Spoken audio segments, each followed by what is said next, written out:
Hello everybody, Janet Urban here, founder of Friends in Film. Welcome to our podcast. The purpose of this podcast is to give you insights that you will not learn anywhere, not in film school, not online, not from anybody. Even people on film sets will not know what I'm teaching you because we have studied how to go very fast into the film industry and create a career out of it. And that is what this podcast is about, and that is what the A-List program is about, which is our main flagship program that all these people all over the world are doing to work in the film industry. So enjoy today's podcast, and thank you so much for listening. All right, so you've been having an exciting couple of weeks, my friend. Yeah. Tell me all of the good, the bad, the amazing, the scary. Okay, so first off, right now at the moment of us recording this, there is the writer's strike happening, which is, it feels like it's influencing the industry in a way that like not a lot of work is happening, not as much work is happening. So I had to reach out to a lot of people, which I've never like really have had to do after starting Friends on Film. And by that, I mean that for so many, like a year and a half or almost 2 years, I would be getting work in my phone. Like people would be hitting me up for jobs. Or if no one was hitting me up, then I would only have to text like between 1 and 5 people. And then one of those people would get me on the job. The one point that I want to highlight is that I've had to reach out. Well, one, I have a large network. I have a large network that I'm not stressing about work coming in because I have such a solid network. And also that I'm willing to put in the investment to reach out to all these people so that I can get more work happening. And that's what happened to me. And then the other thing I wanted to talk about was that I had been neglecting putting people on my magic list, like when I started the Friends in Film program. And for everyone listening, the magic list is basically a large contact list of all the people that we worked with, of the people that we connected with on all these hundreds of shoots. So I was neglecting basically keeping track of some people's contact info that I had connected with. So a couple weeks ago, I invested into my career and I put the time into going through old call sheets, going through old emails, going through old text messages, and reaching out to like friends that I've made on set over the years that I haven't talked to in the past couple of years. By doing that, I think I reached out to about 30 people, which, I mean, you can consider it like a lot or a little bit. It was a lot for me because I had never reached out to that many people at once. And so I had reached out to people on Tuesday, and then by Friday, somebody was like, "Oh, you available next week?" And so that was cool. I was like, "Cool, awesome!" Like that was only like a small portion of my network. And okay, so who was it that reached out, and did you reach out by text or how did you do this? Yes, this was like 90% of the people I reached out to was over text. The other 10% was email. And so this was a PA that I worked with on a few MTV shoots. And so this particular PA, she's also a production coordinator. So yeah, I reached out to her. I was like, "Oh, hey, like, how you doing? You working on anything exciting?" And some, stuff like that. And she's like, "Oh no, like it's pretty slow right now, but I'll keep you in mind if I have anything." Then a few days go by, 3 days go by, and she's like, "Yo, you available next week for 4 days?" Like, Boom. yeah, exactly, yeah. All of a sudden. Okay, so a production assistant that you met on a film set who also coordinates. Mm-hmm. That's a very good connection. Mm-hmm. Just being a production assistant is awesome because they can refer you work when they're busy. But being a coordinator, she's actually in the position to really recommend and bring in this whole team of production assistants. Mm-hmm. So what kind of shoot was this that she brought you in on for 4 days? I don't know how much I can tell about it. It was. Has it happened yet or not? It's happened already. It's gonna air like in a month. Can you say the network? Yeah, it's NBC. Okay, perfect. NBC Universal, and it's a reality show. Right. Yeah. And Okay. yeah, so that's what it was. 4 days, and you learned a lot. I would say Tell also us about the shoot. Tell us how you got prepared for that shoot. Yeah. And that I feel is where the growth within me, that's where I felt the growth within me was the preparation for it. One, actually just reaching out to all these people, I was able to reflect over and be like, "Oh wow, like I actually know a lot of people, and like I actually have a healthy network of production assistants and coordinators that I can reach out to." So doing that was already growth for me.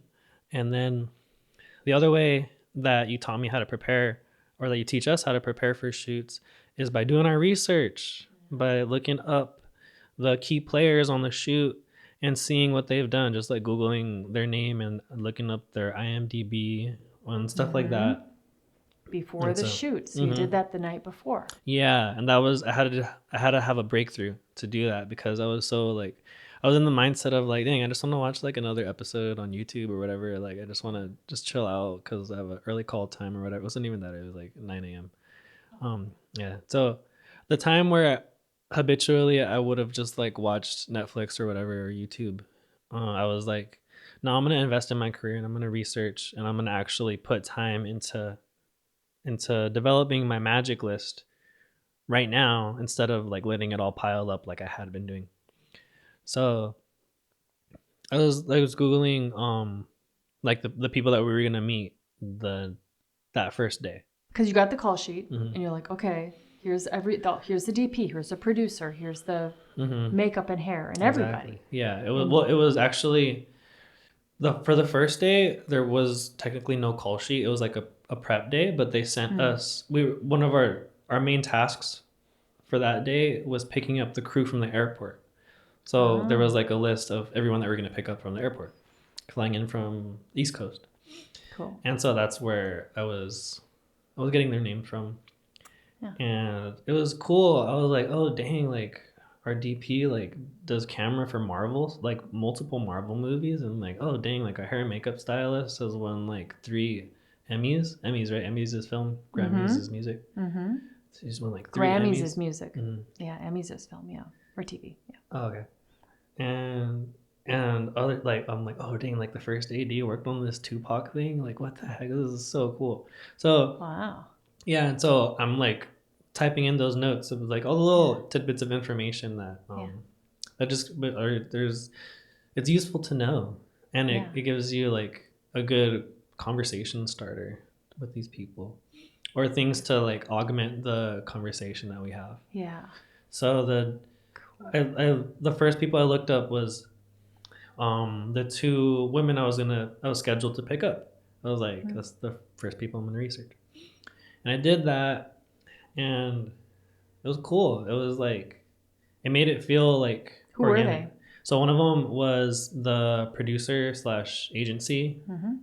And then the other one was the hair and makeup, or the head hair. And it was cool. Like I told the head hair, I was like, oh, like, by the way, I love your website. Like it was cool. I looked up your website and you have these cool videos and stuff and all these cool testimonials. And then like, just like seeing the way her energy shifted was like magical. She was like, oh my God, like, thank you for saying that. Like, oh, I just did it, or I just redid it. And wow, thank you for saying that. That's so nice of you. And so that is like, okay, cool. Like, this is why we do this. This is one of the reasons why is because people remember it, and we're putting in the effort to get to know who we're working with. And What had the producer done? I actually didn't find a lot on the producer because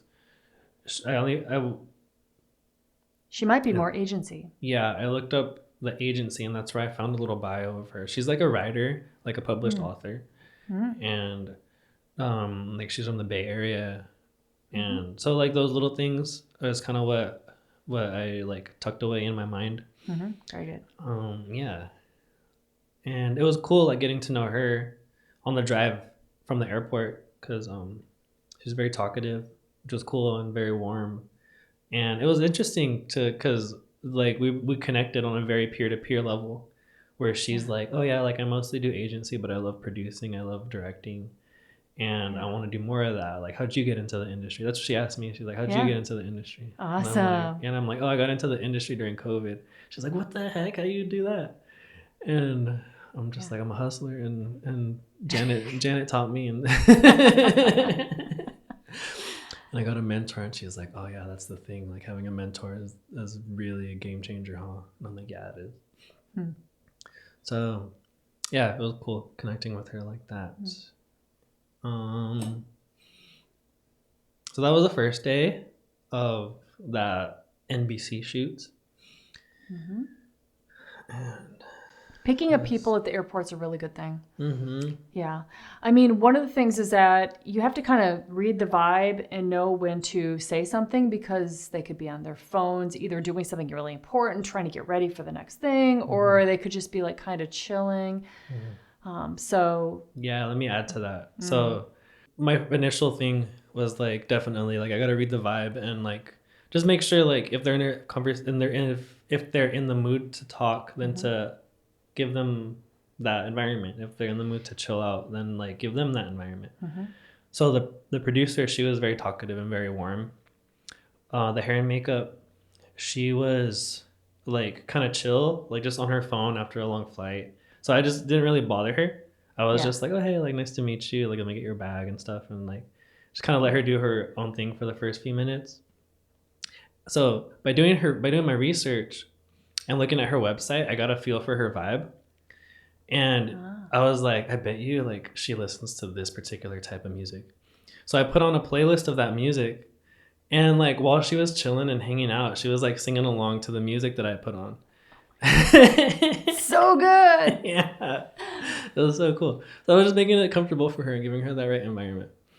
And then later on, then she started to, warm up a little more. And that's when I told her, I was like, oh, by the way, like I checked out your website. It's really cool and stuff. And then she like started opening up. She was like, oh yeah, it's been like so many years since I've been to Hollywood. I used to be here all the time. And she was like, is this like over that mountain? That's where the Hollywood sign is, right? And I'm like, yeah, exactly. And she's like, oh wow, it's cool. And so yeah, that's definitely reading the room, like reading the vibe. And if they want to chill on their phones, then like let them do that. Like make them feel comfortable. Don't be like super pushy and like try and like get a conversation happening if that's not what they're feeling. Yeah. Yeah. Mm-hmm. Yeah. You don't have to do it all in one day. You don't have to do it all in one shoot. You don't have to do it all in one car ride either. So, just doing that research, picking that song, that's just so cool. Mm-hmm. Okay. All right, then the Marvel guy, that's pretty amazing. So, yeah. Here's the main thing. With all this research that you're doing on people, and that they're, what they've done, and it's just so many now conversation points, and nobody does this, and we always want to do what other people would never think about doing, because it is extra work to do that. And then, since you know it, now you know that you're up to having some conversations and actually creating some opportunities here. So how did that all happen, where you were able to find the right time to talk to them and turn it into like a peer-to-peer conversation? Mm-hmm. It was definitely different for every person. Every person it happened differently. I think the biggest thing is that my number one focus is by doing a good job as a production assistant, like focusing on that, like focusing on like doing what I'm hired to do. And then the conversations and like that social connection part comes second, or, later. The priority is actually like doing the job. So smart. And why is that so smart? Because that's what people want. That's what you're hired for. That's what, if you're going to get hired again, that's why they're gonna hire you. And it's kind of like having that social intelligence of like, okay, like Omar understands that we're here to get the job done, and he's cool to hang out with at the right times. Like, heck yeah, that's perfect. So that's the thing. If I see somebody doing a great job, kick-ass job on set, I feel trust for them. I feel like I feel like I want to just help them and tell them everything.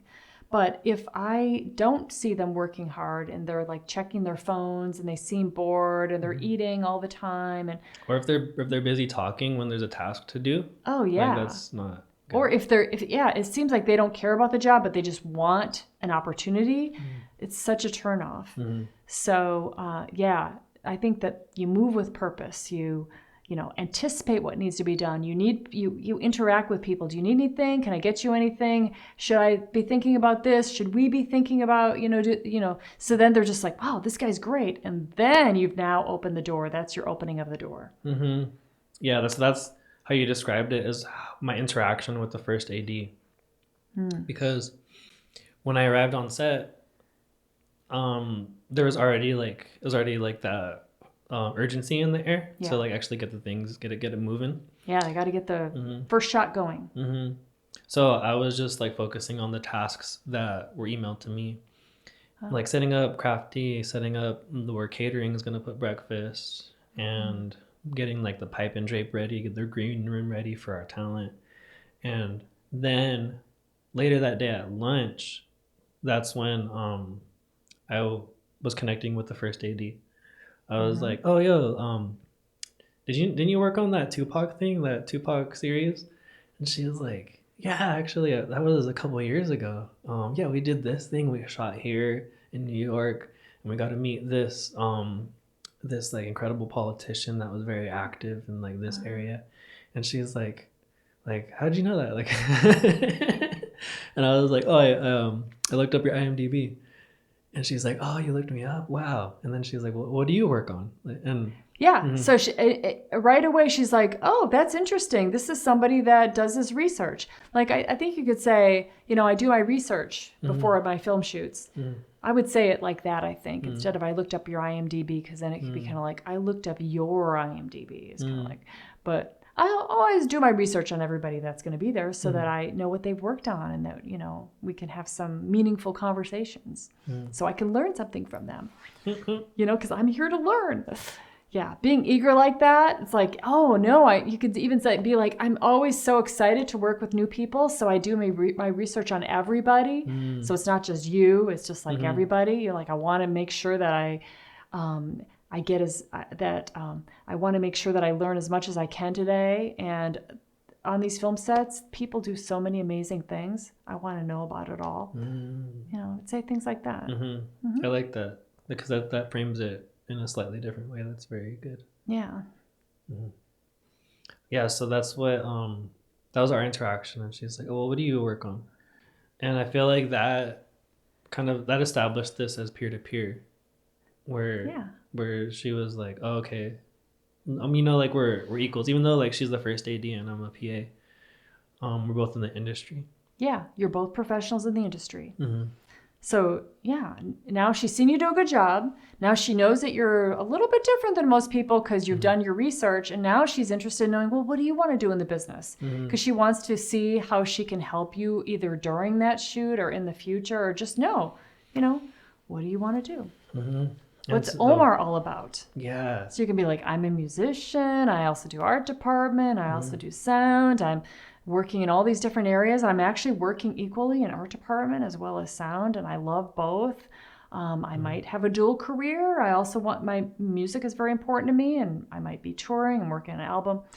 I just love the film set. That's my speech for you. Thanks. But the way it went down with that particular instant, when she asked me what I work on, I said, I just wrapped set dressing a sketch comedy with this famous comedian and famous rapper that I can't say right now. And she was like, "Oh wow, no way! Like, how did we get you?" Like, oh, that's good. Yeah, so you actually like, oh, my last shoot was working with this famous person. And yeah, that's like, it's fascinating because what you're working on with her is probably like, it's very interesting. Like it's NBC, but everybody in the industry is just like, oh, wow, you work with Brad Pitt. Wow, you work with Beyonce. And this is what we're always doing all the time. So we're always impressed with other people's shoots and not as impressed with our own shoots. Isn't that funny? It's almost like when I go on another set that I'm not on, this is just a funny phenomenon. I'm like, kind of feel like I'm tiptoeing around the other set. Like, I know I belong there, but it's not my set. So it's sort of like, I'm like, oh, am I in the shot? Am I in the right place? I just feel instantly a little bit off. Isn't that funny? That's so trippy. It's so trippy. But it's like, my name's on the call sheet and it's my set. I'm just like, yeah, here I am. Wow. Yeah. That's interesting. Yeah, it's like when I started, I would do behind the scenes on these big movies, and I'd be on these big sets, and I'd just be like, oh my God, I don't want to like be in the way, and all these people are so busy, and it was just my viewpoint. And of course now it's like, no, I work on big sets. It's like, this is my home, and all these people are busy, but they're just doing their jobs. It's not like, so let me ask you something. For me. So if you were to somehow do behind the scenes like that same thing, but just the way you are now, would you move differently? Like, would you have a different mindset around it all as a BTS person? Me today, doing behind the scenes today, would I be different now doing behind the scenes? Yeah, I would totally be. Yeah, you always do, because you change and your thoughts change and everything, your experience level changes. So yeah, I would totally, like, I would be there and I would be like, I'm one of you guys. Hey guys. Yeah, today I'm doing behind the scenes. In fact, that happened one time. And I felt a little bit weird about it, but I still felt like I was part of them. They're like, hey, Janet, I didn't know you're on this. I'm like, yeah, today I'm doing behind the scenes. Yeah, and they were like, oh, wow, that's cool. Trying to make me feel better. But I'm still making the same amount of money. But I did feel a little bit weird. I'm like, yeah, I really want to be over on your side. It's like ridiculous. It's like we're all there on a shoot. I'm doing promotions. They're actually shooting the actual thing. But it's like if you're working on a shoot and you're A unit versus B unit. It's like, I want to be A unit. I don't want to be B unit. And they'll just randomly decide, okay, you're going to be A, B, and then this is C. And it doesn't really matter. It's not like they're choosing the best person. I think it's just, your own competitive vibe maybe that, it's like, I want to be A. Like, give me A. Give me the responsibility. That's interesting. It's a cool segue into this, another instance that happened on this NBC thing. So I was helping our set dresser on this NBC shoot, like helping move furniture, like just jumping in and being attentive there, because that's what I want to do. I want to do more art department stuff. And then the AD, she was like, Omar, you're gonna go to B unit and shoot at this hotel like down the street. Okay. And I felt like half a second of like, dang it, like I want to be here. I want to I want to stay with the art department people. Yeah. But in my mind and in my heart, I was like, oh, I know, like I gotta go do my job. I gotta leave the art department. Yeah. But it was cool because I was like the combination art sound person on this B unit thing. So it was just me, our manager, camera operator, and then our talent. So you were a production assistant on this? I was a production assistant. But then you also helped in sound and art. Oh, wow. Okay, this is so great. Now, the reason why this happened was because it's a non-union shoot. They need extra people, and they're kind of short of people, and there's no rules. It's not union. So you can help out in anything. Yeah. So great. Okay. Yeah, it was so cool. So the specific tasks were we filled up our vehicle, our beautiful SUV, and we drove to this hotel around the corner. And along the way, I'm also driving with the camera operator. We're chatting and stuff. He's this cool dude he was born in London, but he's lived here forever. And so just getting to know him more. And then we get to the hotel, and we're trying to find the right shot. And then so he's like, oh, I think we can shoot into this corner, but I'm just not liking that sign. We need to do something. And I'm like, do you want to light it differently? You want to dress it differently? And he's like, yeah, we got to dress it differently. And I was like, little do you know. Oh my God. Did you say that? No, that's the confidence I had though. I didn't say those words. So anyways, we were moving furniture around and stuff. Yeah. And I was like, we need a plant there, huh? And he's like, yeah, we'll put a plant there. And so we were like getting the right shot and everything. And then we were sending options back to our DP with A unit. And then they're like, okay, try it this way. And then so we had to like turn it around and shoot the other way. And it was so much fun. It was cool. Like, I know it's kind of weird for a lot of people, but I really enjoy moving furniture and like adjusting plants. I've noticed that every time you come here, you're like, let me adjust things. Always trying to make it better. Yeah. That's what that comes from. To fit the situation. It's like, I want to like work in this position or whatever. Anyways, so that was, we dressed the hotel room to look like a bedroom, like the kid's bedroom, Talent's bedroom. And then while we're waiting for Talent to arrive, the camera operator pulls out the lav microphone and the mic pack and the transmitter. Yeah. And I was like, oh wow, I've never seen one of those before. It was a Tentacle E. And he's like, oh yeah, the sound person just gave it to me. And and I was like, oh, so are we gonna stick it to its clothes or his skin? And he's like, oh, we're gonna stick it to his skin. It's already mounted and everything. And he's like, and it's gonna record inside of the transmitter. And I'm like, wow, are you serious? I've never seen that before. That's so cool. And I'm like, I also do sound. And he's like, oh no way. We'll go ahead and lob him up when he gets here. Perfect. Yeah. Did he know that? Did you ever tell him you do set dressing too? I don't know. I don't remember. Probably. Yeah. Well, yeah. I mean, I should have, huh? it doesn't really matter. He could see that you do it. You know, it's kind of funny because it's like they don't really care, but then it's just kind of nice to know too. You know, yeah. Like you wouldn't want to be like, yeah, I do set dressing and I do second camera and I'm also a gaffer, and then they're just like, okay, fine. You work a lot of stuff. So does everybody. So you know. Yeah. That's what I was kind of feeling. I was like, I Don't didn't want want to be too much about yourself. I didn't want to lead with, oh, I also do sound. Like, let me loft him up. You know, I didn't want to lead like that. I wanted to establish myself, like, as like, hey, we're here to do a job, to get the shot done, and I don't want to step on anybody's toes. Yeah. And then when I sensed like the right environment, Yeah. and like showed my interest in like the device and actually like the craft, that's when I was like, oh, I do sound, by the way. And that was enough for him to be like, oh yeah, like go ahead, like do your thing. Yeah, that's a really good point because it's not too pushy. You know, like, oh hey, I do sound too, and I can light and everything. It's more like it's more like, yeah, it's showing interest in the gear first. Allows you to truly be interested in the gear and how it works and everything, and then you can tell them that. So I love that. 4-day shoot, and you worked in sound and set dressing and PA, and you established good relationships with the AD and the producer and the hair and makeup. Well, everybody, right? Okay. Yeah, and the sound person. And the sound person that was with the A unit. Yeah. Yeah, absolutely. With him, with the sound guy. After B unit got back, that's when we went to lunch.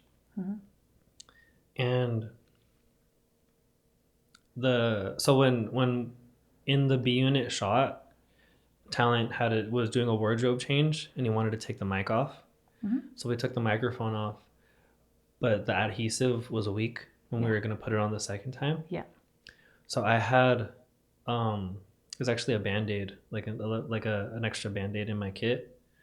And so I was miking him up again, and I'm like, this needs a little more. So I grabbed that Band-Aid and kind of put it on there as an extra security. Is it a real Band-Aid? It was a real Band-Aid. Oh, I've never used Band-Aids. Yeah, me either. Oh, why'd you have the Band-Aid then? I just had a Band-Aid like on me. I wish I had medical tape or something like that. Oh, so you just were creative with this. Yeah, I was like, the mic needs to stick because it's gonna fall off. Oh yeah, for sure. And so, anyways, I told the production manager, I'm like, hey, is it cool if I adjust his mic with this Band-Aid? And he's like, yeah, go for it if we need it. So that's what happened. Okay, good. And it was funny, the camera operator, he was like, oh, it's a Hollywood Band-Aid because this dude's from New York. He's not accustomed to like film industry stuff. Yeah. And it was a good laugh we had. It was a good thing. Yeah. That's funny. So when we got back to lunch and the units were joined again, I was chatting with the sound dude, and I was like, oh, by the way, I had to use a Band-Aid to reinforce the lav mic because it was weak. We did the wardrobe change and everything. And he's like, oh wow, that's really creative. Like, you just had a Band-Aid on you? And I'm like, yeah, I always like try and keep like stuff. I wish I had medical tape. And he's like, you travel with medical tape? I'm like, yeah, sometimes, like, you never know. But not this time. So I used a Band-Aid. And he's like, wow, awesome. And then he's like, you do sound too? Like, he could, and then that's when he could tell. I'm like, yeah, I do sound. And then he's like, okay, cool, you're my sound PA today. You come with me. Yeah. And he's like, I might need help miking this dancer that's coming in. And that was cool. So he started mentoring me. I started to see his processes. the way he mic'd a dancer that's going to be moving around and doing a bunch of cool talent stuff. And that was very valuable. So, yeah. So good. So good. So you can follow up with all these people. They're going to call you again. You were referred by the coordinator. Did you see the coordinator? Oh, yeah, for sure. Yeah, we were Okay. working very closely. Okay. And you thanked her? Mm-hmm. Okay. All right. Well, sounds like you'll be working with all these people. One cool thing is that you can get hired again by the coordinator. You can get hired again by the sound mixer, who can send you sound work, or hire you again as an assistant. You can get hired for set dressing by the AD or by the producer. I mean, all these people can hire you again. You can even get hired as a camera assistant by the camera people. So you can reach out with them and just say, hey, I work as a camera assistant. And if you need somebody in LA, they'll be like, oh, okay. They'll put you on the phone as camera assistant. So they're going to think about, oh, Omar. Oh, yeah, he was on it. Liked him. Boom, you're in. That's all the thought that they have, pretty much, later. So their impression of you. And that's why when you follow up, you've got your profile with a picture of your smiling your head off so that they're like, oh, it's Omar. Oh, yeah, love this guy. Yeah, and for more clarity on that, for people listening, we create a contact card. We call it a virtual business card or a V card. And in that, we have a profile picture with our number and email, and then listing the stuff that we work in. So on my contact card, I have PA, art department, and sound as like the notes section. So when they do a search, it's going to come up. Art, sound, and production assistant. PA and production assistant, both. Yeah. Both of them together. Yeah. Very good. Because you never know what they're going to search up. Huh? No, that's right. Okay. Now, the other day when you were here, you said you had a great headline. What? You're like, I almost got fired from my last job by the producer. And you're like, No. I want to tell you about it. I'm like, hold that thought. We got to get it on camera because I don't want to hear it like a second regurgitated. Yeah, I was like, I thought I ruined my relationship with this producer, but she hired me back. That's it. Oh my gosh. Okay, what happened? Well, why did I think I ruined the relationship? Yeah. A lot of reasons. I kept messing up. I was embracing failure. I did stuff like I forgot the slate. You forgot the slate. I didn't bring a slate one time. Yeah, okay. That's a big deal. Yeah. A slate is how they, That's how they sync it all, yeah. It's how they keep track of the scene numbers with the time code. So it's an important part of the filming process, yes. Elementary part of it. Yeah, and then... And you left it... I didn't get it when I picked up, for that particular instance, I was renting my entire kit, and I should have had a checklist. And so I didn't. Okay. Yeah, and then when I realized I forgot the slate, in my mind I was just like, okay, it's whatever. We'll make it through. Which is unprofessional. I should have made an effort to get. We'll make it through. Yeah. See, these are. This is what you just a lack of experience at that time. Now you know very well, but at that time, you're like, well, we'll make it through, but not knowing that that's an integral part of the filming process, and that they're going to know immediately that there's no slate.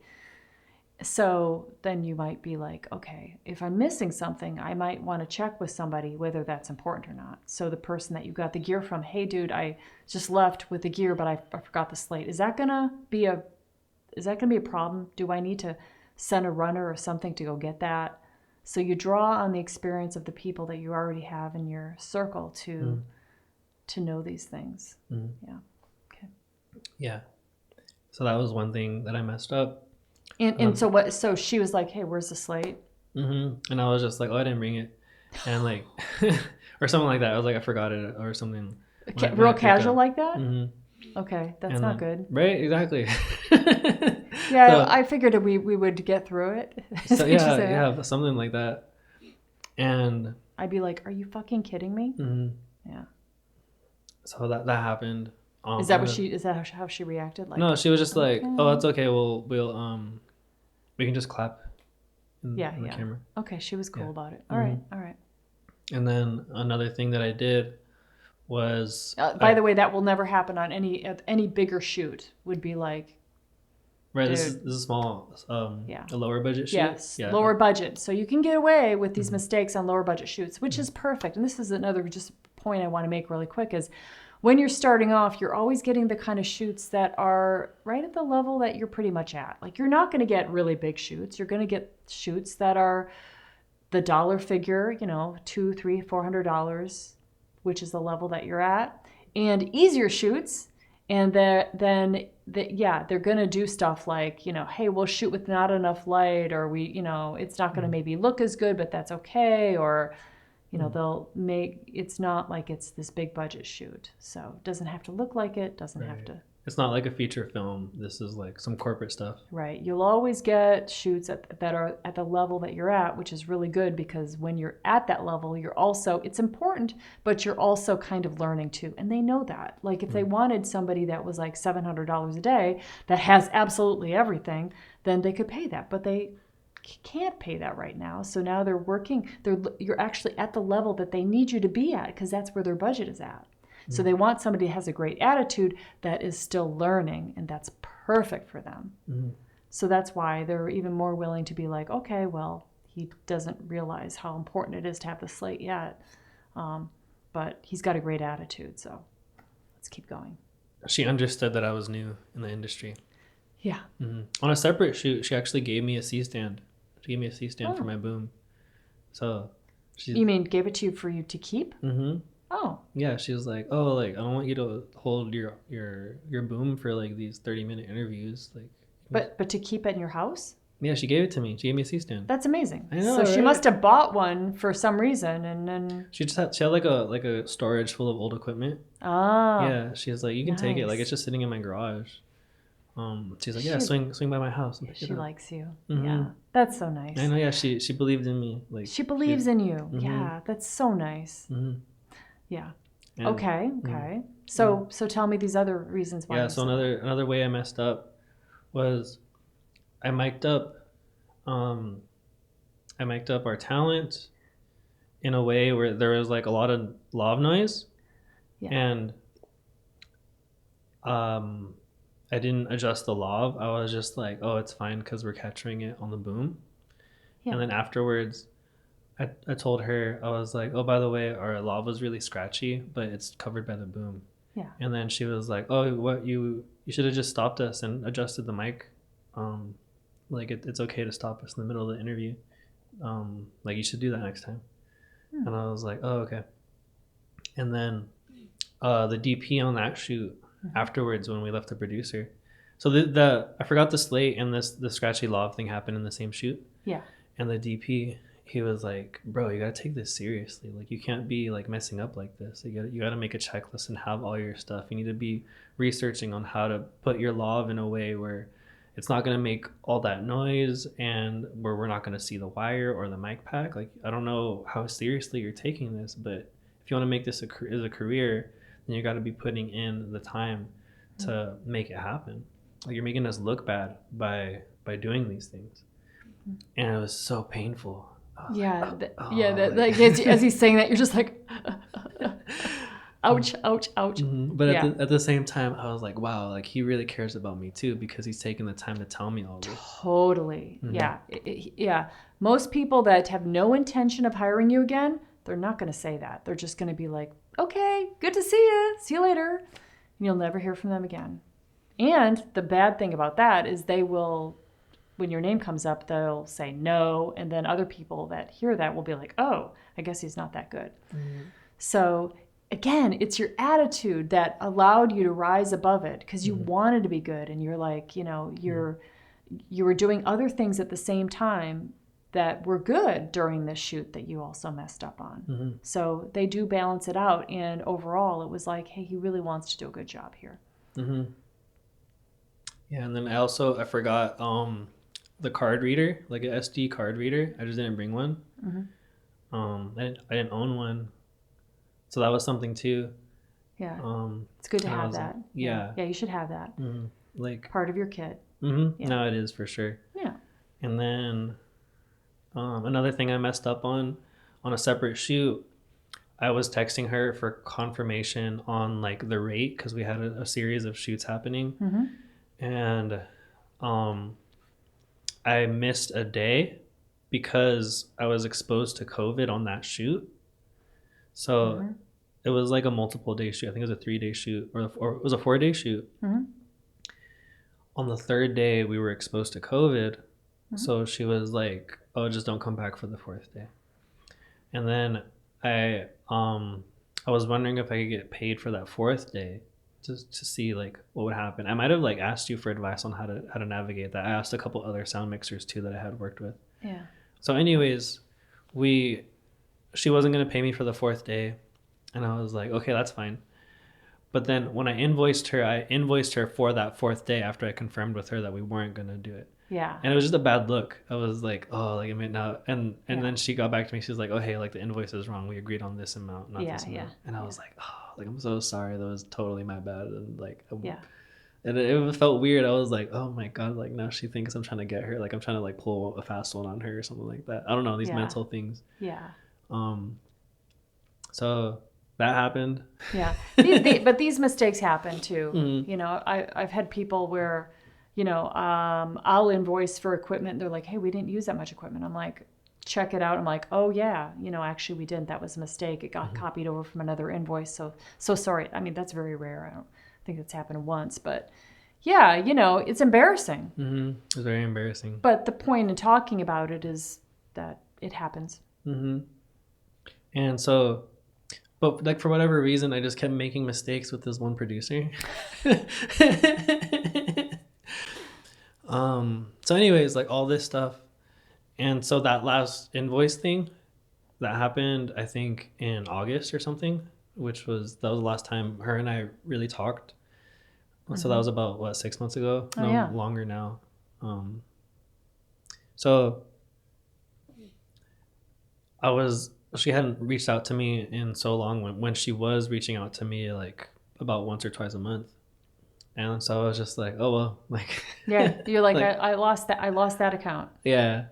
And I wasn't tripping out on that. I was kind of like, okay, like I made my mistakes. Now I'm a better sound mixer. I'm a better professional because of all of the pain and uncomfortable moments that I had. And it's true. You didn't intentionally do any of that. So that is how you learn. Yeah. And I was like, if anything, like these were the good shoots to learn on. Yeah. Because I mean, that's what you tell us, you know? Yeah. So, I was embracing failure and embracing the discomfort. And also choosing to grow from it, like transmuting the discomfort into being a confident person that I am now in the industry. And then last month, she reached out to me. She was like, oh, you available to sound mix on this thing? And on that particular one, I was holding for another shoot for a set dressing job. And I told her, I was like, oh, I'm holding these days. I'll get back to you as soon as I can, hopefully by the end of the day. But if you find somebody else, go ahead and hire them. Because I know she needed somebody like committed like last minute. And then she was like, okay, all good. I found somebody actually, but we'll work again for sure soon. So I was like, wow. You can mess up a lot and they'll still call you. Yeah. And then we worked again last week. It's so cool. So now it went well. Okay, now it went well. So now is the time to just thank her for all of that. Have you done that yet? Yeah, I thanked her for a bunch of stuff. Yeah, I thanked her. You want to just thank her. You know, like, hey, thanks for sticking with me as I was getting better and better at sound. You know, I appreciate that. You know, so you somehow saw the qualities in me that you kept hiring me while I was going through that learning curve. And of course, I have a lot more to learn, but I really appreciate that. I'll never forget that. I really, really value that. That's very touching to me. She'll be like, yeah. And then, you know, she's going to be like, wow, that's so great that you acknowledged me, you know, amazing. Yeah. I didn't thank her like that. I thanked her for this shoot that she got me on. So it was very special. It was at the Children's Hospital in Los Angeles. And it was just like we were witnessing miracles happen, like kids like ending their cancer treatment and getting like new prosthetic limbs and stuff. Yeah. I was like, wow, like, and I was like, thank you for like letting me be a part of this. Like, this is magical. This is special. And she was like, oh yeah, you know, like it's weird hours and like just interesting stories, but you know, that's what we do. And so I thanked her for that, and also I thanked her for like I guess like sound tips, because she was a child actor. She actually grew up as an actor before she was a producer, and she was telling me how like she doesn't like when like if it's a male sound mixer, how they don't like, how she doesn't like when they just like go up in the bra and like put the mic there and stuff. And then she's like, yeah, just sometimes if it's a female person, just offer if they want to place the mic themselves and just show them how to do it. And I was like, oh, okay. And so that's what I've been doing. And I worked with Sherry O'Terry, which is she was like an SNL writer back in the day. And I was talking with this producer that hired me as a sound mixer, and I was thanking her. I'm like, oh yeah, thank you also for that tip about miking women. I was like, you know Sherry O'Terry? She's like, yeah, I do. And I'm like, oh yeah, I worked with her like a couple weeks ago, and she wanted to mic herself, and just like because of what you taught me, like I was able to navigate that the right way, and it was cool.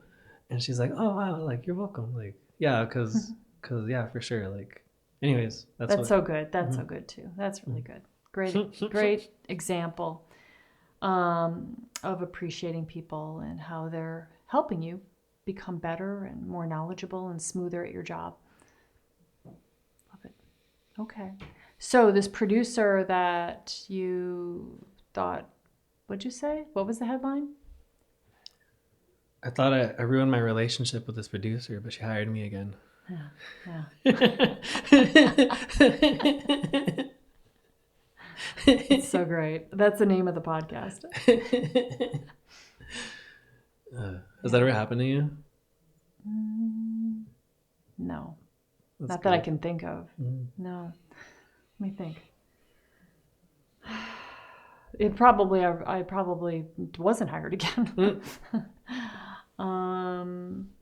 I don't know. I mean, when I was starting, we're always making little mistakes, especially when you're starting, you're very jumpy and you're like, it's all new to you and it takes a little bit longer to get ready, or you're talking about stuff that is not that important, or that, you know, anybody that's more seasoned would know how to handle it or how to explain it quickly or solve it faster. So people can just tell that you're maybe, you know, new or a little bit over your head. I know that that was the case for the first couple of years when I started doing commercials, because it was big stuff, all of a sudden, these big sets. So I'm sure sometimes they were like, okay, this job's too much for her and we're just going to go with somebody else. And then they forget about me and didn't call me again. I'm sure that happened. And then there's some people who are like, oh, she's got a good personality and I like her. And maybe they didn't notice when I was messing up or seemed very nervous or whatever it was about it. And they just kept hiring me again. So yeah, it's just the way it is when you're starting. You're learning so much. You just do the best job that you can and do have a great attitude and the right people that vibe with you. Like, you know, this gal that hired you again, she likes your vibe. She likes the way you think. You know, that's what got you hired again. Not probably your sound ability. It's like your openness. Like, I like this guy to be around. I want to be part of my team. That's what it is. So it's the same thing too. Mm-hmm. I got more about the NBC shoot if you want to go back into that. Let's go. So I feel like when as a PA, if you have the opportunity to like pick up crew from the airport, that's very valuable, because it allows you to like and get to know somebody. Yeah. And also just let people know that you're cool, like that they can feel comfortable around you. So on the last day of the NBC shoot, I was driving the DP back to the airport, and up in the entirety of the shoot, I didn't really connect with him. Like I didn't really have an opportunity to chat with him and get to know him. Yeah. Which was cool. I wasn't tripping on that. Yeah. But then I had the opportunity when I was driving him to the airport, and it was like amazing. It was really cool because to talk to him. Because he was actually like very interested in me and like in my career and what I'm doing and where I want to end up and where I want to go. And he's like mentoring me. What a delightful person. It was incredible. I felt so special. And it's weird because like I wanted to like talk more about him, but he kept turning the conversation back, like you know what I'm talking about. So Yeah. and it felt good. He was asking me, he's like, oh yeah, like so where do you want to end up? Like, oh, you want to do sound, and oh, you want to do art department too? He was like, oh, okay, cool. Well, have you thought about like what that looks like really, like where exactly you want to end up, what types of shoots you want to do? Because you know, if you want to do those types of shoots, then you got to start working on them. Because there's this weird thing that happens where you get more of the shoots that you work on, and that's like your principle that you talk about: work begets work. So, for example, if you want more commercial work, you have to work on more commercials. Or if you want more reality shows, then you work on more reality. Another way to word it is, if you work on music videos, you're gonna keep getting hired for music videos. If you work on TV shows, you're gonna keep getting hired for TV shows. So, anyways, he was telling me that and explaining that to me, which I understood, but he articulated it in a different way. Confirmed it. Yeah. And that's what we teach also in Friends of Film. It's like, okay, if you want to do TV, then you got to vector your way into TV, because you got to start meeting all those people, because those are your people. Like, you can't be doing commercials when you're like, I would really love to do TV, but I don't know any of those people. No, you have to be like spending your time on the TV shows. Or if you want to do commercials, then you need to tell people and be vectoring your way towards commercials. And the time to do it is right now, because it's much harder when you're now working as a production designer, as a sound mixer, as a DP. It's much harder to change genres then, because you don't have any connections in that area. Yeah, it's better to do it as we're getting into the industry as a production assistant.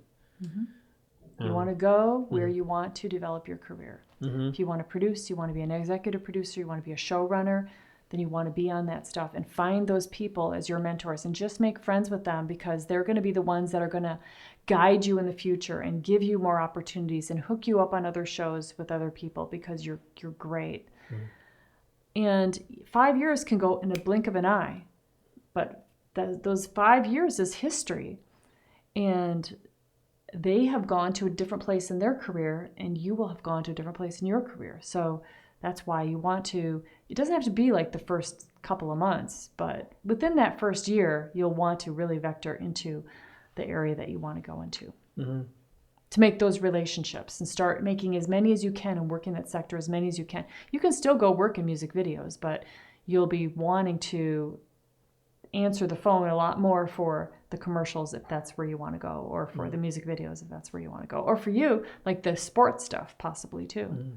Yeah, just planting the seeds, and then because it all comes around, like those seeds are gonna sprout over time.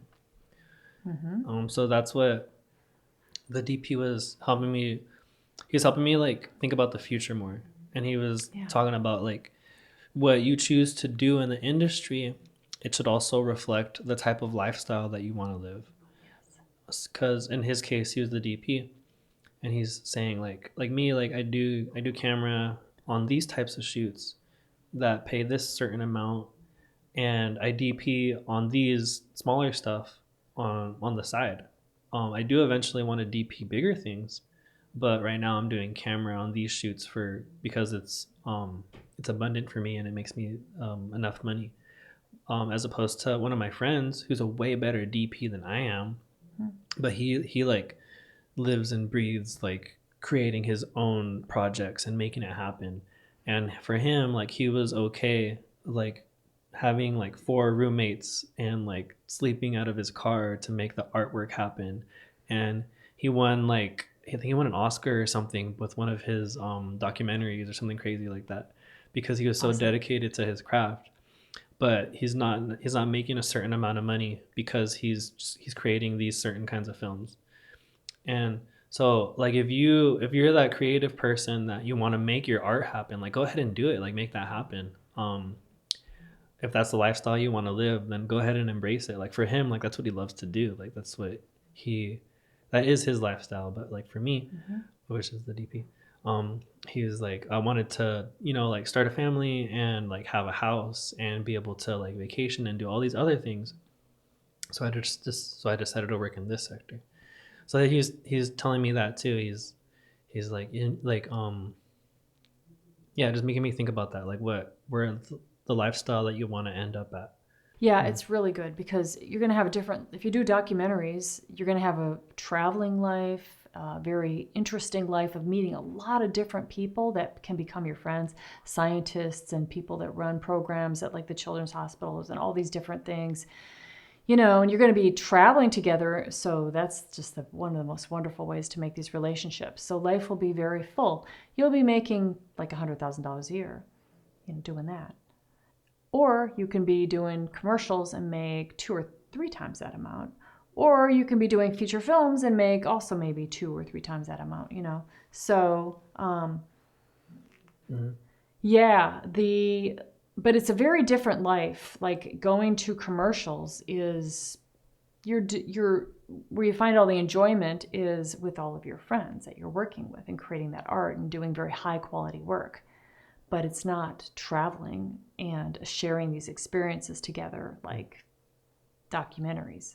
Or even like, I would say like the creativity of music videos. I feel like those are like some of the most creative projects. I think so. And also like the blend of working with musicians is very like really fulfilling to me too on music videos. Yeah, it's true because with commercials, it's all pre-planned how it's going to look. And then it's like, it's approved up the line by the client, and everybody is like, well, maybe a little bit less this, and we don't want to come across this way. And so there's a lot of concerns and worries and ways that they want to make it look like they're not just going, let's do something amazing.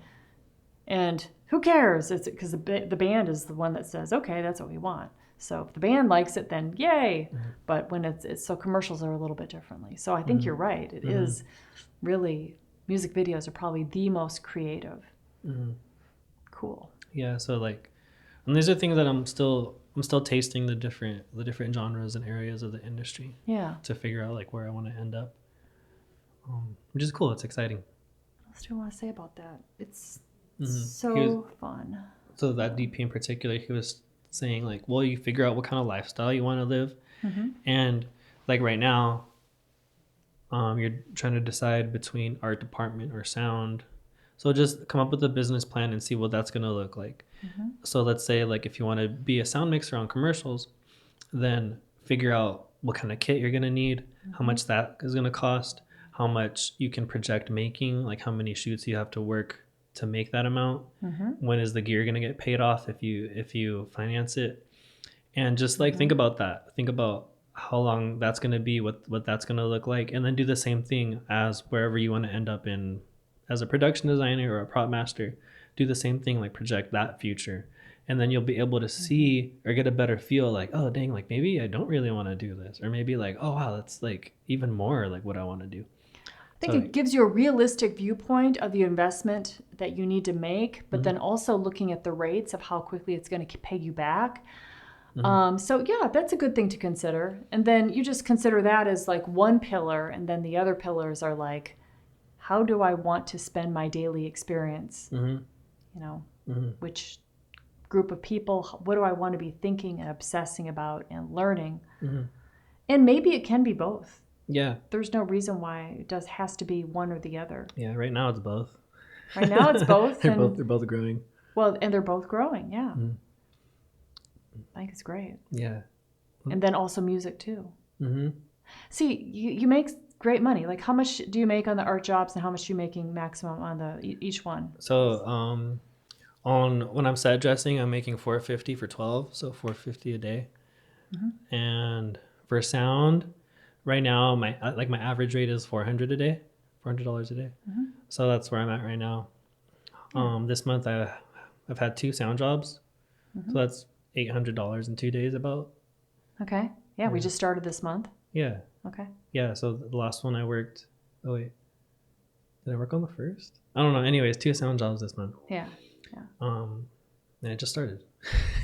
Both just started. Yeah. Yeah. So That's how much I'm making. PA rates can be anywhere from 210 to like, I think the most I've gotten as a PA is probably like 260, right? 260 a day. I like that. It's a good rate. Mm-hmm. Yeah, for You this. earn your money. That can be hard work. Mm-hmm. Yeah. Seriously. So the on this NBC shoot, the PA rate was 220. So I made 880, almost 4 days before taxes. And the reason why you did that shoot was not for the money. It was to meet people, to work in reality TV and get experience on a non-union film that you can start working in the crafts. And Yeah, and I did that because that's what you told me to do. Because you're telling me like, yo, if you want to work more sound jobs, if you want to work more art department jobs, then work in reality TV because you're gonna get pulled into those departments, which is exactly what happened. I got pulled into art, I got pulled into sound, and now I have solid connections in both those areas because of it, and more experience. yeah, and I think the most important thing about this is people are usually so afraid of like, oh no, I'm going to get pulled into reality TV and I won't ever get out and I won't be able to get in what I want. So this is the scarcity mindset, and it's a mirage because you're not ever stuck. Whatever you decide that you want to pursue, you can simply just start pursuing it and make that happen. So you use the opportunities that these genres can give you to get what you want so you can move fast. That's it. So yeah, you can take whatever job you want. You can work in reality TV and then do a bunch of commercials, then do music videos. And then when reality TV comes up and you're already booked on the commercials, then you just turn all that stuff down. Yeah. So you're never stuck. Only if you just stay with the same person that's hiring, same person that hires you, and you're not reaching out and doing all the things that we're teaching you in this program. Then if you're not managing your career, then you can get stuck in a trap. And that does happen to a lot of people.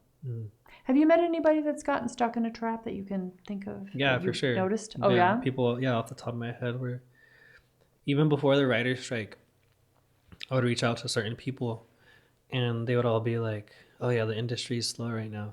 Well, at the same time, I'm working on a Netflix show and I'm booked on like 2 other projects in the future. And it's like, the industry's not slow. Like I'm still working. Like, and then I would tell them and be like, well, have you reached out to like every single production assistant and coordinator that you've worked with? And they're like, no. And I'm like, well, I mean, maybe that's why you're not working. So yeah, I feel like people can depend on one area of work. Or one person. Yeah, one person. And like they get all their work from one producer or one director. And they're just thinking about it as a job instead of as a career. That's the problem. Okay. Yeah, because if it's a job, then, oh, they're calling me, I'm booked. Okay, I'm working on this shoot, I'm working on this shoot. Oh, I'm really busy. This is a very busy year. I'm working a lot. But it's the same person. And they're not managing their career. They're just taking the jobs. So managing your career, you're going to be like, okay, I want to actually, when I'm on every job, I want to be expanding and talking to other people so that I can get other jobs and more connections and more people and find more people that I can collaborate with and shoot projects with and create my future career with. Like you have to be career minded. Yeah. Instead of just job minded. Yeah, and that's really important. I feel like that's a game changer because at this moment I'm also like in the prep phase for production designing an indie film that I'm doing for free. It's a freebie, a passion project. And it's like I'm literally not doing this for the money because there is no money, but I'm doing it for the experience because I know it's an investment in my career where I'm learning more about my craft and learning more about the department that I'm working in. Yeah. So I'm doing this higher position on a freebie shoot to get that experience and to learn more and to make myself valuable so that I can like when I work on these higher budget sets as a production assistant or as a set dresser, I'm able to say like, oh, last month I production designed this indie film. It was so much work. Like I didn't realize, but I made it through or whatever. But we made it happen and it looks cool. or Yeah. like I messed up, but I fixed it in the end, or I don't Yeah. know, whatever's gonna happen. And that's what's happening right now. Absolutely. So what's so great about that is you're going into the freebie land to work. Now, it's not about the work, it's about getting the experience and getting more experience that you can talk about with the people on these big sets so that you elevate the conversations with them. You know, everybody wants to work with people that are working their freaking ass off and are passionate about the craft. So when you go out and you work for free, you are passionate about the craft, you're getting experience, you're running into problems, you're running into all sorts of things, and now you have the fuel that you need to create credibility with all of these people that can hire you for the next 20 years. So this is about managing your career. It's very smart. Good job. Yeah, no, thanks. All right, so I just want to congratulate you on a kick-ass month, kick-ass start of the year, and believing in yourself. I don't know, what should I say? Thanks. You know what I really want to say from my heart is what I appreciate is your willingness to share with all of us the things that you do well, the things that you don't do so well, the things that provide you a lot of fear and concern, but also how you change it in your mind so that it's all working for you. You're just a great example of that. That's very valuable to people. So thank you so much for doing that for all of us. You're welcome. And thank you for teaching me. I wouldn't have gotten here like this fast without you. Yeah. No? You're awesome. Me too. Yeah. Yeah. Thanks so much for listening. And if you want to take your career to the next level in the film industry, go to friendsinfilm.com/join.